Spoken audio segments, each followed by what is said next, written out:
Some states have legalized drugs such as marijuana within their state, though most states still deem it to be illegal, as the United States federal government does.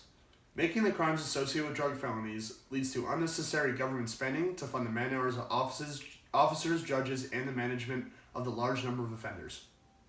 These unsuccessful government institutions and projects also lead to a cyclical process funded by taxpayers based on the level of legalization of drugs such as marijuana, where arrests are based on racial profiling, improper rehabilitation is provided to prisoners. Prisoners are allowed continued access to drugs and have an increased probability of conviction after release, all of which leads to a growing incarceration rates and government spending that puts increased pressure on the prison system. One solution that has been proposed is the full legalization of marijuana, either for recreational or medical use. This solution has its problems, however, because it does not include the regulation at the federal level.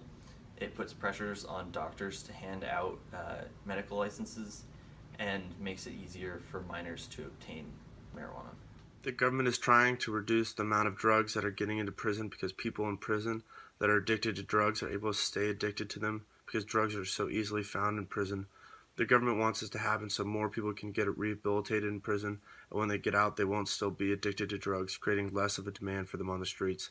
The government has tried to increase prison security but has failed because the needed level of security is not realistic. It cannot happen. Our solution to this problem is the reduction of sentencing for drugs such as marijuana, to make them a misdemeanor rather than a felony.